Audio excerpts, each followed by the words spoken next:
Howdy Watch fans, hope winter's treating you well and you are staying healthy. This episode is about a nostalgia-induced purchase of a Seiko Bait Astro Boy collaboration, the SRPH45. Are you an Astro Boy fan or a Osamu Tezuka fan? Well, stick around for this episode then.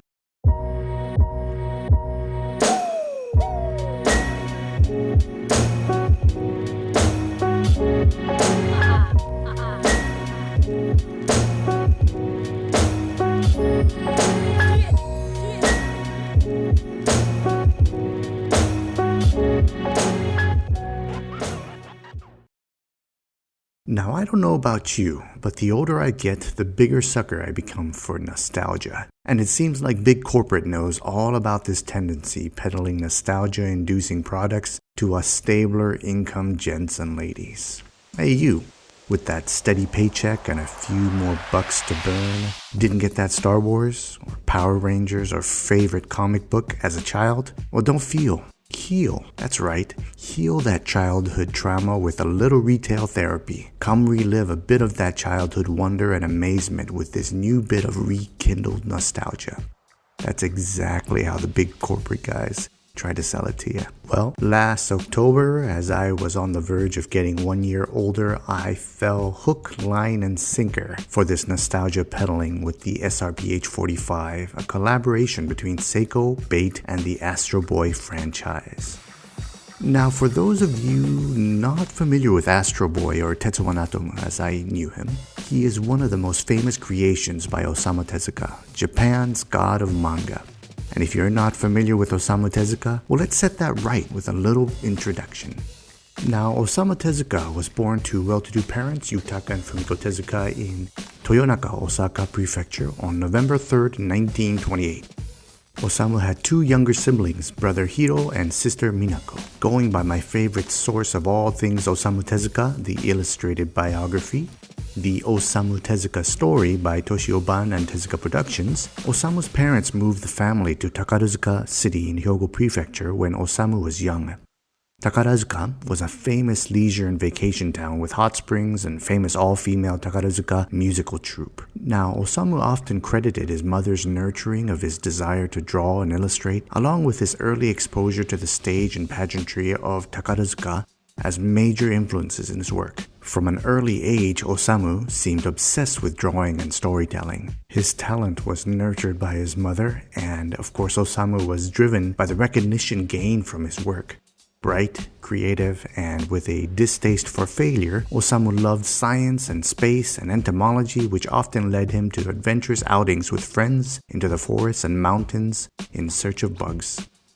Now, it's quite true when we say things we experience during our formative years sets the path to our creativity, passions, and desires in the future. We can clearly see this in Osamu's work, which draws from his experience as a child, his adolescent and teen years during imperialist Japan, the war in the Pacific, and the post-war rebuild and hardships. Now, some people know this, but Osamu, god of manga, went to Osaka University College of Medicine in 1945 and graduated in 1951. Eventually, he graduated with a PhD from Nara Medical University in 1961. Now, what's amazing to think about is that he published some of his first successes while attending medical school.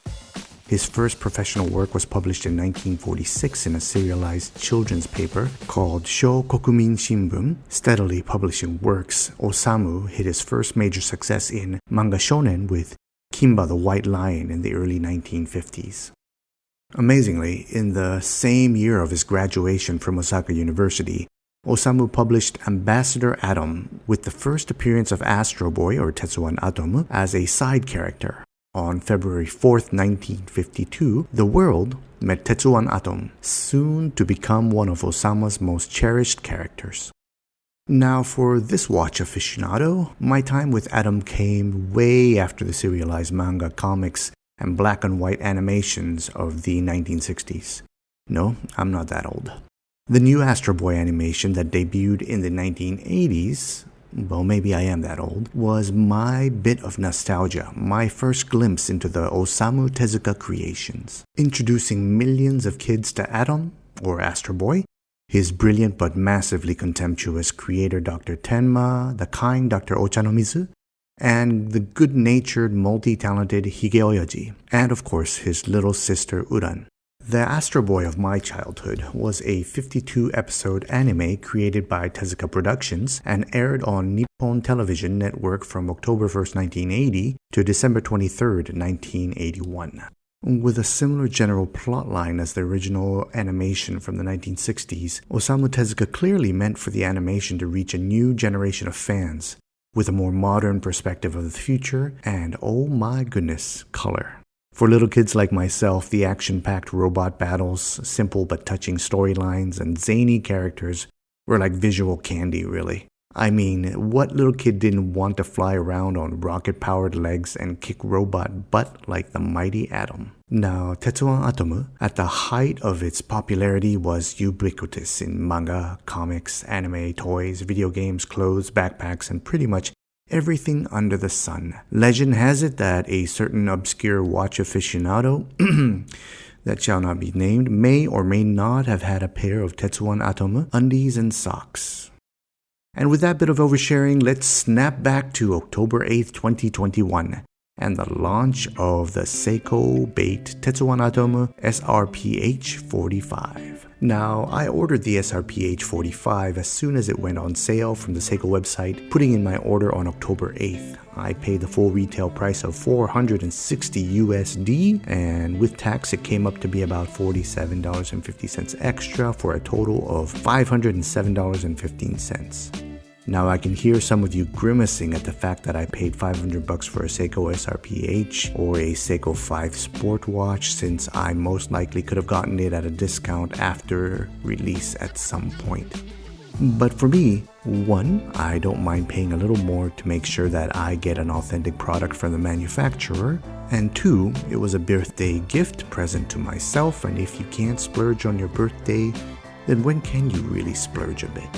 So the watch and the robust box in which it came was sent from the Seiko Watch America's New Jersey facility. Emblazoned on the box was a word, fragile, must be Italian for awesome, I guess. I haven't bought any of the other special SRPH models or collaborations, but seems like the packaging is consistent with other Seiko watches. The top of the watch box shows the Seiko logo, Bait logo, and the mighty Atomu script used in the manga and anime. From this subdued box pops up the SRPH45 Seiko Limited Edition, my watch being number 1435 out of 2000. Now, the first thing that catches your eye about the watch is the subdued nature compared to all the crazy colors and schemes that many of the other SRPH special editions or collaboration watches come in. Instead of any flash or dizzying colors, we are greeted with the black ion plating version of the Seiko 5 Sport steel case. The black unidirectional bezel has a black steel insert with Arabic engravings at 2, 4, 6, 8, and 10. And the silver inner portion of the bezel really makes for a nice touch. The dial is subdued with a day-date window at 3, the Seiko Sports logo at 12, and the Mighty Atom silhouette and Bait logo at the 6 o'clock. The dial has no indices, and you need to rely on the black chapter ring and white markings to get a good bead on the time. The hour and minute and second hands are black and are typical of other Seiko 5 Sports hands, only without the backfilled luminous material. The tips of the hands being colored white is a nice touch, going well with the white-gray logos and lettering on the rest of the dial. Now, the watch came with a hefty bit of plastic wrap, no doubt used to protect the black ion plating, which would undoubtedly highlight scratches and scuffs like a scuff and scratch magnet. Just by handling the watch, I can already tell that this bracelet will need to go deep into the watch box and never see daylight again after this initial day. I don't mind the jingly-jangly entry-level Seiko bracelet on the $200 SRPDs, but on a limited edition watch for, this price point, $400 to $500 mark if you buy it directly from Seiko. Honestly, Seiko, this fails to impress again. The back of the watch features an extremely busy screw-down exhibition case back. We see the Mighty Atom in English, then Tetsuwan Atomu in Japanese, and the BATE logo to the left with a tiny Tezuka Productions copyright at the bottom. And then to the right of that, we see the Red Heart logo. The Red Heart and the mechanical schematic graphics on the back are pulled right out of the many manga and anime that feature the internals of Atom or Astro Boy.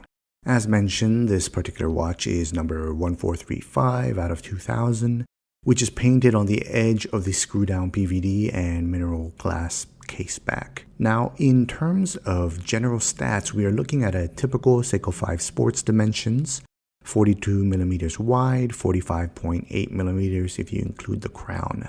It's about 45.7mm lug to lug, about 13.8mm thick, and then 22mm lug widths. The case is about 80 grams, and the bracelet comes in at about 88 grams, putting the watch at a manageable 168 grams in total.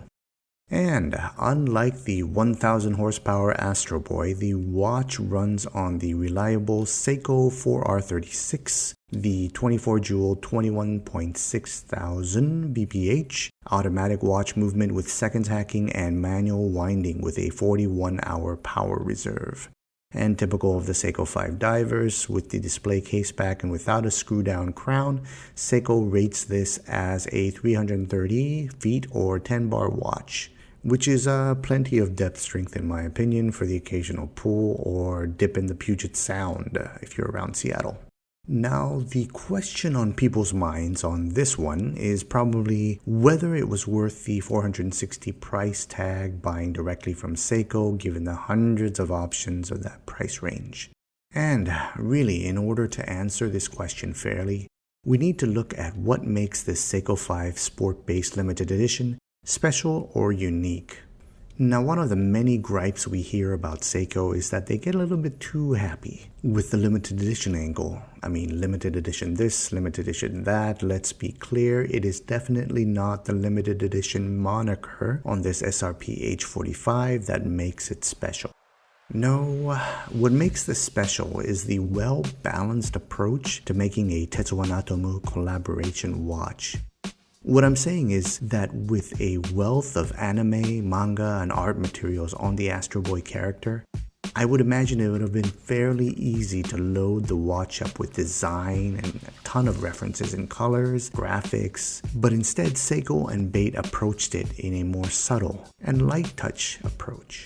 How, you ask? Well, take for example the dial. At first glance, it looks like a plain dial with an Astro Boy silhouette and BATE hinting at the theme of the watch. But a closer look at the surface of the watch and we see Astro Boy's face schematic, a clever twist on the internal machinery hiding behind the surface of the child robot. Now shine a little bit of light on the dial and it starts to give up a bit of the Astro Boy secret and theme. This is the same with the case back. Hidden away from usual view, we have the Astro Boy internals and the hard graphics laid over the actual mechanics of the watch.